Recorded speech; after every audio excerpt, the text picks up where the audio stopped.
IPL లో ball tampering కలకలం రేపుతోంది. ముంబై ఇండియన్స్ తో మ్యాచ్ లో Chennai super Kings bowler ball tampering కి పాల్పడ్డాడంటూ సోషల్ మీడియా పెద్ద ఎత్తున డిమాండ్స్ వ్యక్తమవుతున్నాయి. ఆయన పైన చర్యలు తీసుకోవాలి, సిఎస్కేని బ్యాన్ చేయాలంటూ కూడా పెద్ద ఎత్తున డిమాండ్స్ వ్యక్తమవుతున్నాయి. ఖలీల్ బాల్ ట్యాంపరింగ్ కి చేశారంటూ కూడా ఆరోపణలు వినబడుతున్నాయి. ఇక్కడ మనం చూస్తున్నాం ఆర్టీవీ స్క్రీన్ పైన ఫోటో చూడండి. ఆ ఫోటో అక్కడ మీకు కనబడుతుంటే ఖలీల్ ఆ బౌలర్ 2 వికెట్లు తీసిన తర్వాత, కీలకమైన వికెట్లు తీసిన తర్వాత ఆయన పాకెట్లో నుంచి ఏదో తీసి అటు కెప్టెన్ గైక్వాడ్కి ఇస్తూ ఉంటాడు. అయితే ఈ ఫోటోని, ఈ వీడియోని తాజాగా షేర్ చేస్తూ పెద్ద ఎత్తున బాల్ ట్యాంపరింగ్కి పాల్పడింది సిఎస్కే అని చెప్పి కూడా చాలామంది సోషల్ మీడియా వేదికగా డిమాండ్ చేస్తున్నారు. సోషల్ మీడియా వేదికగా చర్యలు తీసుకోవాలి, సిఎస్కేని బ్యాన్ చేయాలంటూ కూడా కోరుతున్నారు.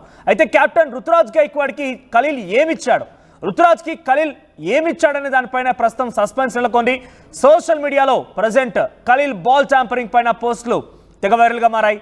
నిన్నటి నుంచి మ్యాచ్లో 29 రన్స్ ఇచ్చి 3 వికెట్ తీసిన ఖలీల్కి సంబంధించిన అంశం పైన ఎక్కడ చూసినా IPL మొత్తం కూడా హాట్ టాపిక్గా మారింది. అసలు ఖలీల్ గైక్వాడ్కి ఏమిచ్చాడు, అక్కడికి రాగానే తన పాకెట్లో నుంచి తీసి ఏదో ఇచ్చాడు, ఆ పాకెట్లో నుంచి తీసిన వస్తువు ఏంటి, ఏ రకంగా ట్యాంపరింగ్ పాల్పడ్డాడనే విషయం పైన సోషల్ మీడియాలో మీరు చూడొచ్చు. ఆ విజువల్స్ అంటే నిన్న గైక్వాడ్ ఖలీల్ దగ్గరికి వెళ్ళిపోయిన తన పాకెట్ల నుంచి తీసుకొని రిటర్న్ అవుతున్నటువంటి దృశ్యాలు మీరు ఆర్టీవీ స్క్రీన్ పైన చూస్తున్నారు. నిన్న Chennai super kings versus Mumbai ఇండియన్స్గా మ్యాచ్ జరిగింది.